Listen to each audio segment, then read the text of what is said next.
Welcome, everyone, to the Everything Show. I am your host, Matrix Lord 212, and I'm with Scott. What's up, Scott? Hello, all.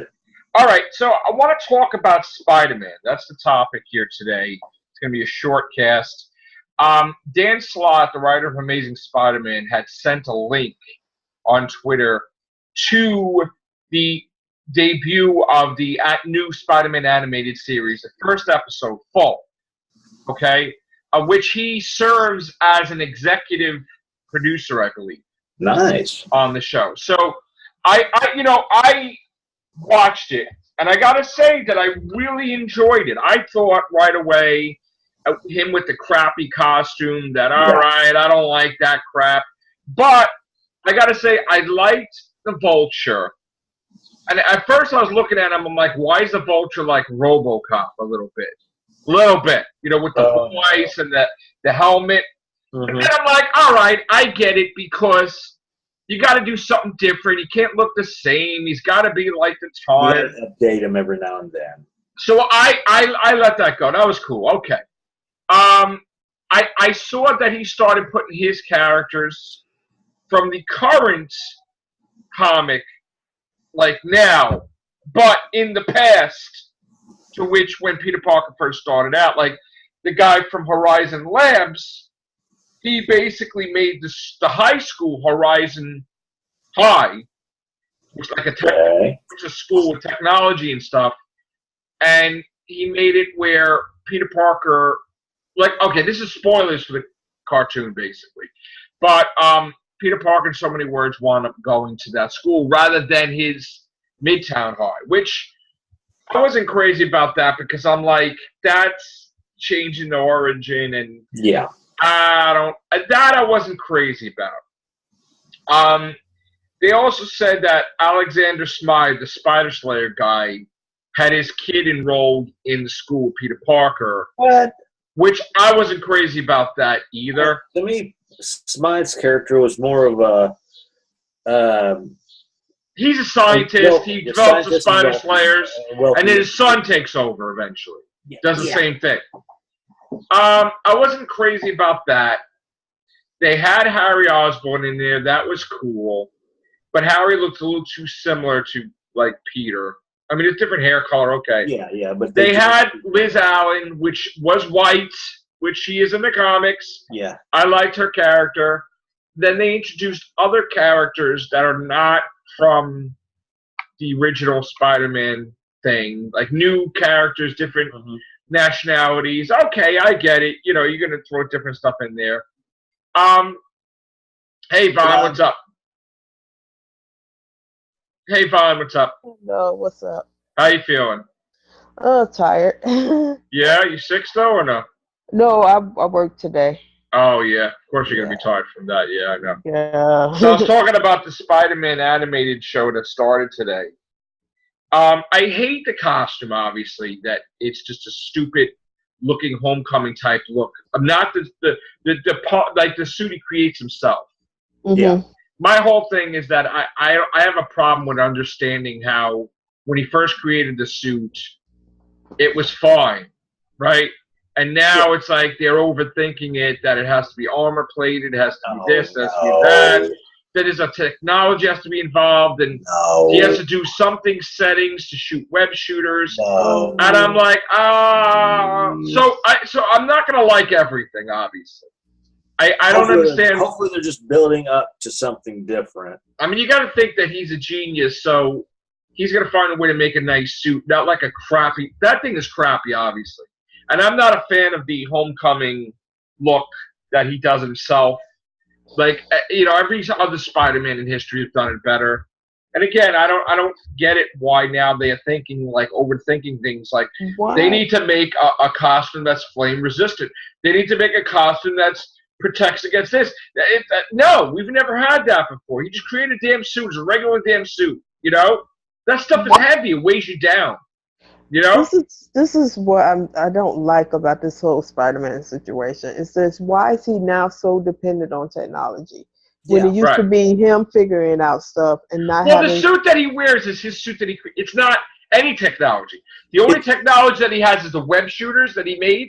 Yeah. Because he made it with like almost like it's like an Apple Watch where he has to hit a setting to make the thickness of the web thicker. Like, in other words, I don't like that. I don't like that he has to, every 5 minutes he's going to have to change. He has to be a 200 setting to swing throughout the city, and then a 250 setting to swing something, or less. It's like, that's annoying as hell. That's annoying as hell. He doesn't have time when he's fighting somebody. Fight. Just web swing. You don't need to do that. That's annoying. So that's one reason they got rid of the. I know I'm delving into Doctor Who bit, but that's why they got rid of the sonic screwdriver initially, because they felt he was being too dependent on that device. Yeah. So pretty much from the 5th till the Paul McGann. Well, the 5th had the sonic screwdriver and it broke. Mm-hmm. He did use it. It got burned, if you remember. And 6 had the lance. Through Paul McGann's movie, he didn't have a sonic screwdriver because they felt that he was too dependent on it. And then, of course, when the new series came back, once again, they're making him too dependent on that. But I don't want to talk about Doctor Who, but now that you brought it up, it's not that he's too dependent on it, because a lot of times the sonic screwdriver gets destroyed and he does other things. Mm-hmm. But let's stick with Spider-Man. Yeah. So with Spider-Man, I enjoyed it. I thought it was cool, but there's certain things that I think is like, I don't understand why we overthink things when we create things nowadays. Why can't you just do it? Why do you have to be like doing the Apple thing because of? I hate saying this. There's no way he's going to fight somebody and then he's going to be like thinking 5 seconds, adjustment. That doesn't work. It's just and then that way, if something screws up, he goes, "Oh, geez, I didn't make the adjustment right." Right, and it's come on, like trying to make him cool and hip for the kids. I don't like that. I can't wait for him to get the damn suit. Like, when he gets an actual suit that he looks like Spider-Man. Because he doesn't look like Spider-Man. And for somebody else to say he looks like Spider-Man when he doesn't look like a spider, that doesn't make any sense. Because he definitely doesn't look like Spider-Man. And then for Harry Osborn to say, "Oh, you look like a spider," that's just stupid. It's like, "Oh, you're from court." Yeah, it's just dumb. It doesn't make any sense. So, again, I'm gonna have to wait and see attitude, but I do like the Vulture. So it's and then I started watching the DuckTales thing, but then I got with David Tennant, but then I got pulled away, so I didn't get to complete that. So, but that was cool. Now, Joe, when you're at work, you can't watch TV or cartoons. I'm home. It's all I know. Today. I know. Yeah. No. I mean, that's the only time I have to do stuff is on the weekend. So I'm getting caught up with the comics. I'm watching the shows, or I'm on the bus watching it if I'm going to work or coming home. So, but overall, that's what's going on with Spider-Man. I'm going to give it more chances and see what happens. Wait, what time is this on? Is XD doing You know what? I'm never going to catch it in the morning. I'm going to have to watch it on a DVR recording, or if they have it on the internet, like they did with XD on the internet. So that's how I'm going to be able to watch it. Because, again, I'm not going to get up. Like, back in the day when I was a kid, I would get up, in the morning and watch, like, Smurfs and all kinds of stuff. And Gummy Bears and all that other stuff. But now it's like, What's happened to Saturday morning cartoons? When you I just wake up and CBS had a lineup. You had a great lineup. Educational now for the kiddies. And then they kept shortening the lineup, where it kept going back. And then they started adding stuff like Saved by the Bell or other crap. I remember that. To me, I was like, that's crap, because I was like, what was my cartoons? And then they think, like, oh, that's what teenagers are supposed to act like. All this other stupid shit. No. So whatever. But, I mean, after a while, it grew on you. But I liked my Gummy Bears, Smurfs. Supercroft Power Hour. Spider-Man and His Amazing Friends, and Fantastic Four, and the original live action. I remember my lineup when I was a little girl. I watched CBS, and they used to have the CBS Story Break. Yeah. And I used to watch that, and then right after American Gladiators, and then PBS. I liked when they had the ABC things, Miss Switch the Witch from the books that were written or something like that. I like that. And then was it R&J Puff and stuff or whatever the hell? Cross Superstars. I have the DVD actually. My son, my kids were looking at it like, what the hell is this, Dad? I'm like, that's what I used to watch. They're like, Drugs ran Saturday morning. All this weird shit. And you know what? We think about Spider-Man. It's like this is the type of stuff that kids now should be growing up with. Stuff that we grew up with, man. It was just like back then, you know, we didn't have to worry about all this crap going on. Nothing's gonna be Spider-Man and His Amazing Friends and Spider-Man the Animated Series. Nothing. Everything else is just like, okay, there. Spider-Man. The worst in history was the MTV one. That was the worst in history. MTV had one, a version and they made it where he killed like somebody he cared about, and he dumped the freaking suit in the water, and that was the end of that. Oh, that was horrible. That was horrible. Yeah. Who played Mary? I can't remember who did Mary Jane now. That's just horrible the way they ended that. It was horrible. Man, I must have missed all of that. I didn't know MTV was trying. They ruined it. They ruined it. I mean, it was looking cool for a while, but then the last day they ruined it in the end. But I want to talk about the Spider-Man Homecoming and then we'll jump into something else. Let's see. Okay, so it is predicted that Spider-Man Homecoming is going to finish out. Right now, they say it's sitting at $709 million. But they predict that it's going to finish off at $790 million. Or 760 or 790. And I got to tell you, I'm going to say it right here, right now. Every single person that's predicting this is wrong. Wrong. All the predictions are wrong. Why? Because they are not counting on China. They're not looking to see that China has not released it yet. That's not coming out until, I think, August or September, September actually. Yeah. So the moment that mother hits, it will be the most ridiculous crap ever. And it will be the #1 selling Spider-Man movie of all time.